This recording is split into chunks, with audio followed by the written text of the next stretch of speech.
Welcome to VL academy. இந்த வீடியோல issue forfeiture and reissue of shares சாப்டர்ல other exercise problem number 22 நம்ம பார்க்க போறோம், which is in page number 1.114. நீங்க இந்த டெக்ஸ்ட் புக் பர்ச்சேஸ் பண்ணணும்னு நினைச்சீங்கன்னா இதுக்கான அஃபிலியேட்டட் லிங்க் நான் வந்து டிஸ்கிரிப்ஷன்ல கொடுத்துருக்கேன். அந்த லிங்க் யூஸ் பண்ணி நீங்க பர்ச்சேஸ் பண்ணிக்கலாம். Okay, now let's get in to the problem. இதில் வந்து பார்த்தீங்க அப்படின்னா ஒரு சின்ன கரெக்ஷன்ஸா இல்லை அது என்னன்னு தெரியல, பட் ஆனால் புக் ஆன்சர் வந்து அவங்க ஆக்சுவல் வேல்யூ எவ்வளோ கொடுத்துருக்காங்களோ அதுக்கேற்ற மாதிரி தான் கால்குலேஷன்ஸ் இருக்கு. அதாவது இங்கே வந்து on 1st January 1998 X Limited makes an issue of 10,000 equity shares of rupees 10 each. So இங்கே வந்து ஒரு ஷேரோட வேல்யூ 10 ருபீஸ். ஓகே, பட் அந்த ஷேரோட அப்ளிகேஷன் கொடுக்குறப்போ 2 ருபீஸ் பே பண்ணும், அலாட்மெண்ட்ல 3 ருபீஸ் பே பண்ணும், அண்ட் ஃபர்ஸ்ட் அண்ட் ஃபைனல் கால்ல 6 ருபீஸ். இப்போ 6 + 5, ஐ மீன் 6 + 3 + 2 அப்படிங்கிறது 11 ருபீஸாக ஆகுது. இங்கே 10 ருபீஸ் தான் கொடுத்துருக்காங்க. அண்ட் புக் ஆன்சர் பார்க்குறப்போ அவங்க 11 ருபீஸில் தான் கால்குலேட் பண்ணியிருக்காங்க. இங்கே வந்து ப்ரீமியமில் இஷ்யூ பண்ணியிருக்கோம்னோ எதுவுமே சொல்லலை. ஸோ அதனால நாம in case if you want to make any changes in this question இதை 11 ருபீஸாக மாற்றலாம். அது உங்கள் ப்ரொஃபஸர்ஸ் கிட்ட கேட்டு எங்கே சேஞ்சஸ் பண்ணுறது அப்படிங்கிறத நீங்கள் உங்கள் ப்ரொஃபஸர் கிட்ட கேட்டுக்கோங்க. ஓகே, நான் இங்கே வந்து இந்த 10 ருபீஸை விட்டுட்டு புக் ஆன்சருக்கு ஏற்ற மாதிரியே நான் ஒர்க் அவுட் பண்ணியிருக்கேன். ஓகே, இப்போ as I set 10,000 equity shares. So இவங்க வந்து அப்ளிகேஷன்ஸ் ஃபார்ம் பப்ளிக்கு கொடுக்குறப்போ அங்கேருந்து பப்ளிக் கிட்ட இருந்து அப்ளை பண்ணது டோட்டலாக எவ்வளோ ஷேர்ஸ்னா 13,000 ஷேர்ஸ். பட் ஆனால் நம்ம 10,000 ஷேர்ஸ் மட்டும்தான் அக்செப்ட் பண்ண முடியும். அதனால டைரக்டர்ஸ் என்ன டிசைட் பண்ணியிருக்காங்க அப்படின்னா, யாரெல்லாம் மோர் தென் 5 ஷேர்ஸ் பர்ச்சேஸ் பண்ணியிருக்காங்களோ அவங்களுக்கெல்லாம் அதை அப்படியே அக்செப்ட் பண்ணிட்டு அந்த 1 or 2 ஷேர்ஸ் வாங்கினவங்களெல்லாம் ரிஜெக்ட் பண்ணிட்டாங்க. நாட் எவ்ரி ஒன், பட் டோட்டலாக 3,000 ஷேர்ஸ் வர மாதிரி 1 or 2 ஷேர்ஸ் வாங்கின ஷேர்ஸ் எல்லாம் வந்து ரிஜெக்ட் பண்ணி அவங்களுக்கு அமௌண்ட்டை திருப்பி கொடுத்துட்டாங்க. ஓகே, ஸோ இப்போ வந்து என்ன அப்படின்னா அப்ளிகேஷன் மணி ரிசீவ் பண்ணியாச்சு. அலாட்மெண்ட் மணி கலெக்ட் பண்ணுறப்போ என்னாச்சு, who is allotted 20 shares paid first and final call money with allotment money. என்ன பண்ணிட்டாங்க, எங்க first and final call money வந்து 3 மந்த்ஸ் கழிச்சு தான் பே பண்ணணும். பட் அவர் என்ன பண்ணிட்டாரு, அலாட்மெண்ட் மணியோடவே சேர்த்து இந்த அமௌண்ட்டும் பே பண்ணிட்டாரு. ஸோ அப்படி அட்வான்ஸாக பே பண்ணுறதுக்கு பேர் என்ன சொல்லுவோம்னா கால் இன் அட்வான்ஸ் அப்படின்னு சொல்லுவோம். ஸோ 3 மந்த்ஸ்க்கு அப்புறம் பே பண்ண வேண்டியதை இப்போவே பே பண்ணதுனால directors have decided to charge an interest and allow an interest for call in arrears and call in advance. இப்போ இவங்க அட்வான்ஸாக பே பண்ணதுனால அந்த 3 மந்த்ஸுக்கு வந்து அவருக்கு நாம இன்ட்ரெஸ்ட் கொடுக்கணும். ஓகே, ஸோ அது ஒன்று. அதுக்கப்புறம் திரும்ப அதே அலாட்மெண்ட் அப்போ ஒரு 30 ஷேர்ஸ் வாங்கின ஒரு ஷேர் ஹோல்டர் வந்து அலாட்மெண்ட் மணி கொடுக்கல. அதுக்கப்புறம் 3 மந்த்ஸ் கழிச்சு ஃபர்ஸ்ட் அண்ட் ஃபைனல் கால் மணி பே பண்ற அன்னைக்கே அவர் அலாட்மெண்ட் மணியும் சேர்த்து பே பண்ணிட்டாரு. இப்போ 3 மந்த்ஸா அவர் அலாட்மெண்ட் மணி பே பண்ணாதனால அந்த 3 மந்த்ஸ்க்கு அவருக்கு இன்ட்ரெஸ்ட் சார்ஜ் பண்ணி அவர் நமக்கு இன்ட்ரெஸ்ட் பே பண்ணணும். ஓகே, அட்வான்ஸா பே பண்ணவங்களுக்கு நாம இன்ட்ரெஸ்ட் கொடுக்கணும். 3 மந்த்ஸ் கழிச்சு பே பண்ணவருக்கு கிட்ட இருந்து நாம இன்ட்ரெஸ்ட் வாங்கணும். Okay. So, இதுதான் interest allowed and received. So இப்போ இங்க இன்ட்ரெஸ்ட் எவ்வளோ பர்சன்டேஜ் அப்படின்னு பார்த்தீங்கன்னா that has to be taken according to the provision of table A. இங்க டேபிள் ஏன்னு மென்ஷன் பண்ணலாம், இல்லை டேபிள் ஆஃப் ஆர்டிக்கல் ஆஃப் அசோசியேஷனும் நம்ம சொல்லலாம். ஓகே, ஸோ இந்த ஆர்டிக்கல்ல என்ன பர்சன்டேஜ் மென்ஷன் பண்ணியிருக்கோ அந்த பர்சன்டேஜ் தான் நாம எடுக்கணும். ஸோ இதை வந்து தியரி பார்ட்ல கொடுத்துருக்காங்க. அதையும் நான் உங்களுக்கு இங்க சொல்லிடுறேன் எந்த பேஜ் நம்பர்ல கொடுத்துருக்காங்கன்னு. 1.22 அண்ட் 1.23. ஓகே, அந்த பேஜ் நம்பர்ல நீங்க ரெஃபர் பண்ணுங்க. அப்படி இல்லை அப்படின்னா இந்த ஆன்சர் நான் எக்ஸ்பிளைன் பண்றப்போ நான் சொல்றேன் எவ்வளோ பர்சன்டேஜ் அப்படிங்கிறது. இப்போ நம்ம ஜேர்னல் என்ட்ரி போடணும். ஸோ இதில் ஃபர்ஸ்ட் ஜேர்னல் என்ட்ரி என்ன வரும் அப்படின்னா, ஃபர்ஸ்ட் நம்ம என்ன பண்ணோம், இந்த 13,000 ஷேர்ஸ்க்கான அப்ளிகேஷன் மணியை நம்ம கலெக்ட் பண்ணியிருக்கோம். ஓகே, அதுக்கான என்ட்ரி தான் ஃபர்ஸ்ட் வரணும். So bank account we have received 26,000 and அந்த 26,000 எந்த பாக்ஸில், நான் எல்லா வீடியோலையுமே இதை சொல்லுவேன். அதாவது இந்த ஷேர்ஸை பொறுத்த வரையும் உங்கள் கிச்சனில் இருக்கிற அஞ்சரை பெட்டி மாதிரி இமேஜின் பண்ணிக்கோங்க. அதில் நடுவில் ஒரு டப்பா இருக்கும், அதை சுற்றி நிறைய டப்பா இருக்கும். நடுவில் இருக்கிற டப்பாக்கு வந்து ஷேர் கேபிட்டல்னு நேம் வைங்க. ஓகே, அந்த ஷேர் கேபிட்டல் பாக்ஸ்க்குள்ள டோட்டலா எவ்வளோ அமௌண்ட் போணும்? 10,000 ஷேர்ஸ் இன்டூ இந்த டோட்டல பார்க்குறப்ப ₹11. ஸோ ₹1,10,000 போகணும். ஸோ அந்த ₹1,10,000ம் பல்க் அமௌண்ட்டா அந்த ஷேர் கேபிட்டல் பாக்ஸ்க்குள்ள போகாது. ஃபர்ஸ்ட் இவங்க இந்த 10,000 ஷேர்ஸா?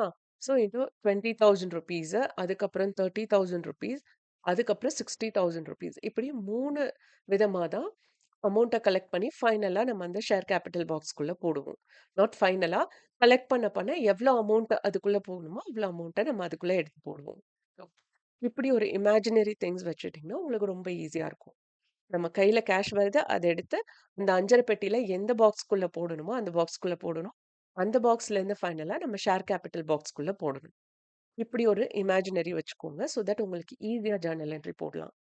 ஸோ இதுல ஃபர்ஸ்ட் அண்ட் ஃபோர்மோஸ்ட் திங் நடந்தது. நாம அமௌண்ட்ட கலெக்ட் பண்ணியிருக்கோம். Share application money. ஓகே. அது எவ்ளோ கலெக்ட் பண்ணியிருக்கோம்னா, 13,000 ஷேர்ஸ்க்கு 26,000 நம்ம கலெக்ட் பண்ணியிருக்கோம். பட் ஆக்சுவலா வந்து அ நமக்கு எவ்ளோ அமௌண்ட் கலெக்ட் பண்ணணும். ஷேர் அப்ளிகேஷன பொறுத்தவரை 10,000 ஷேர்ஸ்க்கான அமௌண்ட் தான் ஷேர் கேப்பிட்டல்க்குள்ள போகணும். இப்ப share application account data. Share application பாக்ஸ்ல எவ்ளோ இருக்கு? 26,000 இருக்கு. அதுலேருந்து நான் ஒரு 20,000 எடுத்து ஷேர் கேப்பிட்டல் பாக்ஸ்க்குள்ள போடணும். So debit what is inside or எந்த பாக்ஸ்க்குள்ள இருக்கோ, அத அந்த பாக்ஸ டெபிட் பண்ணிட்டு, எந்த பாக்ஸ்க்குள்ள போகணுமோ, அத கிரெடிட் பண்ணுவோம். Debit what comes in or what is inside. Credit where it has to go or what goes out. இப்படி நீங்க ஞாபகம் வச்சுட்டீங்கன்னா, டெபிட் அண்ட் கிரெடிட் ரொம்ப ஈஸியா இருக்கும் உங்களுக்கு. ஸோ, இப்போ இங்க ஷேர் அப்ளிகேஷன் பாக்ஸ்க்குள்ள அமௌண்ட் இருக்கு. இந்த 20,000 அதனால அத டெபிட் பண்ணியிருக்கோம். இந்த 20,000 எங்க நம்ம எடுத்து போடணும்? ஷேர் கேபிட்டல் பாக்ஸ்க்குள்ள எடுத்து போடணும். 20,000 ஓகே. இப்ப இது முடிஞ்சது. ஆனா, இதே ஷேர் அப்ளிகேஷன் பாக்ஸ்க்குள்ள எக்ஸ்ட்ராவா ஒரு 6,000 இருக்குல்ல. அத என்ன பண்ணணும் அப்டின்னா, திருப்பி பப்ளிக்கே குடுத்துடணும். பப்ளிக்கே குடுக்குறப்ப நம்ம கம்பெனிய விட்டு அந்த 6,000 வெளியில போகுது. ஸோ, ஷேர் அப்ளிகேஷன் பாக்ஸ்க்குள்ள இந்த ₹6,000 இருக்கு. அதனால அத டெபிட் பண்றோம். டூ பேங்க் அக்கவுண்ட் அந்த 6,000 is going out of the company. அதனால அத கிரெடிட் பண்றோம். ஓகே. அந்த அமௌண்ட்ட குடுத்தாச்சு. வித் திஸ் ஷேர் அப்ளிகேஷனே முடிஞ்சது. அடுத்தது ஷேர் அலாட்மெண்ட். இப்ப ஷேர் அலாட்மெண்ட் அப்பதான் நெறைய விஷயங்கள் நடந்தது. அதுல first and foremost thing share allotment பண்ணி நம்ம எவ்ளோ கலெக்ட் பண்ணி இப்ப எவ்ளோ ஷேர்ஸ் வந்து நம்ம அ அக்செப்ட் பண்ணியிருக்கோங்கிறது தெரிஞ்சிரும் அலாட்மெண்ட் அன்னைக்கு. அது 10,000 ஷேர்ஸ். அப்ப நம்ம எவ்ளோ அமௌண்ட் கலெக்ட் பண்ணணுங்கிறது நமக்கு தெரிஞ்சிரும். அப்ளிகேஷன்ல தான் நமக்கு வந்து எவ்ளோ அமௌண்ட் நமக்கு உள்ள வருதுன்னு தெரியாது. அதனால அமௌண்ட்ட ஃபர்ஸ்ட் கலெக்ட் பண்ணிட்டு, அதுக்கப்புறம் ஷேர் கேபிட்டல் பாக்ஸ்க்குள்ள போடுவோம்.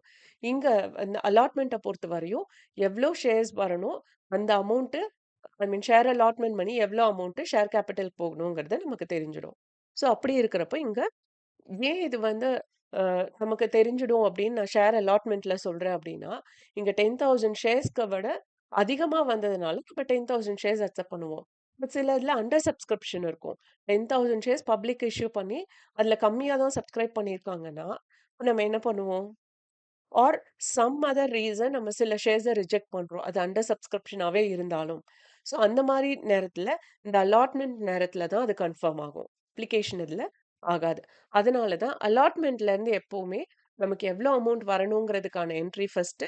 அதுக்கப்புறம் நம்ம எவ்ளோ அமௌண்ட் கலெக்ட் பண்ணியிருக்கோங்கிறத செகண்டா போடுவோம். ஓகே. ஸோ இங்க ஷேர் அலாட்மெண்ட் அக்கவுண்ட் 10,000 ஷேர்ஸ்க்கு ₹3. ஸோ ₹30,000 நாம ஷேர் அலாட்மெண்ட் பாக்ஸ்க்குள்ள போட்டு, அதுக்கப்புறம் அத வந்து ஷேர் கேபிட்டல் பாக்ஸ்க்கு எடுத்துட்டு போகணும். Okay. So this is share allotment money due. இப்ப எவ்ளோ கலெக்ட் பண்ணியிருக்கோம்? பேங்க் அக்கவுண்ட் டேட்டா இந்த 30,000 ₹30 கலெக்ட் பண்ணியிருக்கோம். எப்படி அவ்ளோ அமௌண்ட் வந்தது? 30,000 விட அதிகமா வந்திருக்கு அப்படின்னு பார்த்தீங்கன்னா, ஷேர் அலாட்மெண்ட் மணில இவங்க 30 ஷேர்ஸ்க்கான அமௌண்ட்ட நமக்கு வரல ஷேர் அலாட்மெண்ட் மணி. அது call in arrears. Okay. So, அதனால இந்த 30 ஷேர்ஸ் போக பேலன்ஸ் எவ்ளோ? 9,970 ஷேர்ஸ் இன்டூ ₹3. ஸோ, அது வந்து ₹29,910. ஓகே. அந்த அமௌண்ட்ட ஷேர் அலாட்மெண்ட் மணியா கலெக்ட் பண்ணியிருக்கோம். அது போக share first and final call money இப்பவே அ ஒருத்தர் பே பண்ணியிருக்காரு. ஒரு 20 ஷேர்ஸ்க்கான அமௌண்ட்ட.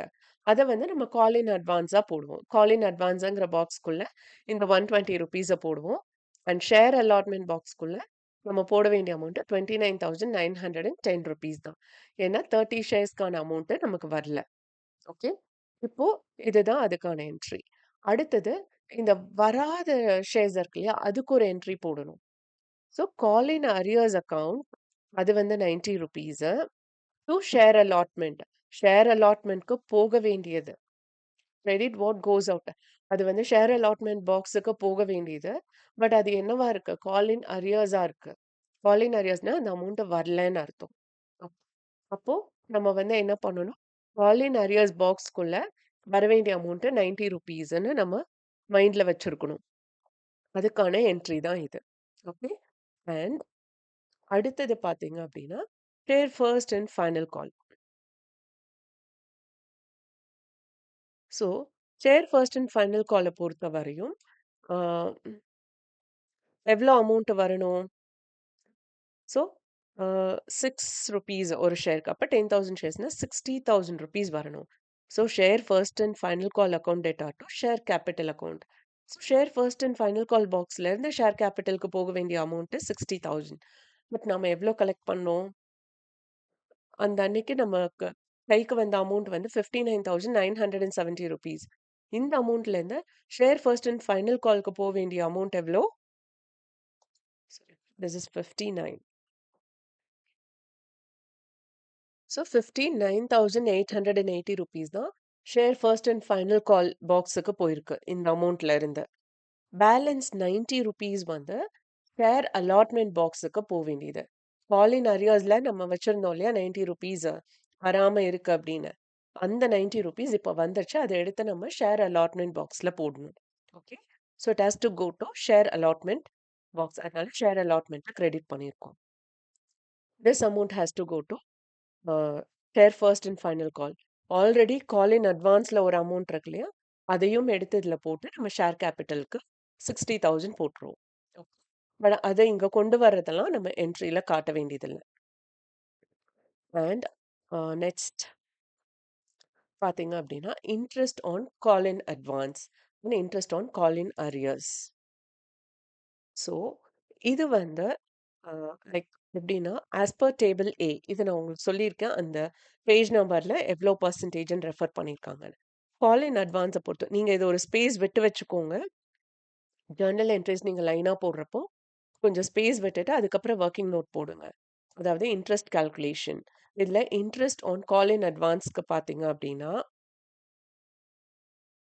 அமௌண்ட் வந்து ₹120 கால் இன் அட்வான்ஸ். ஸோ அதுல 3 மந்த்ஸ்க்கான இன்ட்ரெஸ்ட் நம்ம சார்ஜ் பண்ணணும். ரேட் வந்து 6% as per table A or article of association. Okay. So, அந்த 6% நம்ம calculate பண்ணோம்னா ₹120 into 6% into 3 by 12 is equal to ₹1.80. Okay.